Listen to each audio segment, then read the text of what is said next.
एक important setups कैसे लग रहे हैं एफआईडीआईज के और इंडियन मार्केट के सेटअप?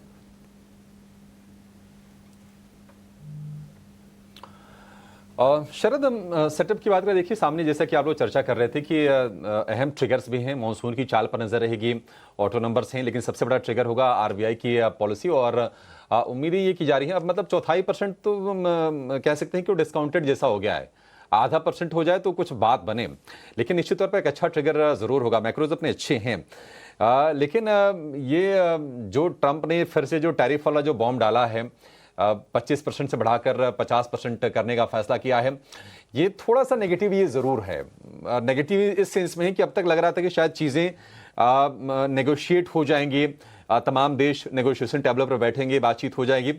9 अप्रैल को टैरिफ पॉज करने का डिसीजन लिया था डोनाल्ड ट्रंप ने, देखिए, और धीरे धीरे करीब करीब 2 महीने बीत गए।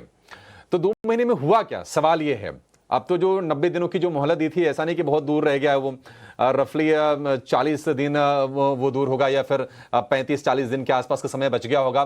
तो ये एक चिंता की बात जरूर है कि आप इतनी बातचीत कर रहे हैं, चीन को लेकर इस तरह का अविश्वास है, आपने जिनेवा में बातचीत की, उसके बाद इस तरह का स्टेटमेंट आना, ये थोड़ा नेगेटिव जरूर है। और एफआईज के जो आंकड़े आए हैं, मतलब जून सीरीज की जो शुरुआत हुई है वो थोड़ी कमजोर नोट पर हुई है।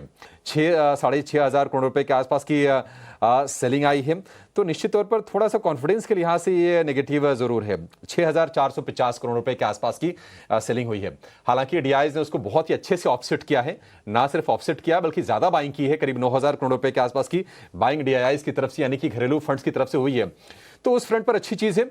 अब ये जो अच्छे आंकड़े आ रहे हैं, जो जीएसटी कलेक्शन के नंबर आए, एक पॉजिटिव सरप्राइज आया है। हम देख रहे हैं कि जीडीपी के फ्रंट पर चौथी तिमाही का जो जीडीपी का आंकड़ा है 7.4% का आया है। उम्मीदें इतने अच्छे आंकड़े की नहीं थी, तो ये उम्मीद करके ये चलेंगे कि ये थोड़ा सा मूड सुधारने का काम भी करेंगे एफआईआईज का। आपको क्या चाहिए? आपको एक ग्रोइंग इकोनॉमी चाहिए, आपको एक स्टेबल टैक्स रिजीम चाहिए, इन्फ्लेशन कम चाहिए, वो सारी चीजें भारतीय बाजार में फिलहाल हैं। तो मुझे लगता है कि अब ये 20% के आसपास इंडेक्स फ्यूचर्स में लॉन्ग होल्डिंग आ गई थी एफआईसी गिरते गिरते, यहां से उम्मीद करके चलेंगे कि रिवर्सल हो एफआईस के ट्रेंड में भी। तो मुझे जो लग रहा है कि यहाँ से नेगेटिव्स कम हैं बाजार के लिए। अब ये जियोपॉलिटिकल तनाव चल रहा है, 4 एयरबेस पर यूक्रेन ने हमला किया है, रशिया के ड्रोन अटैक किया, उनके 40 बॉम्बर जो एयरक्राफ्ट हैं उसको नष्ट किया है। उसके पहले रूस ने यूक्रेन के तमाम शहरों में एयर स्ट्राइक किया था। तो ये जंग चलेगी, अब बाजार इससे आगे बढ़ चुका है।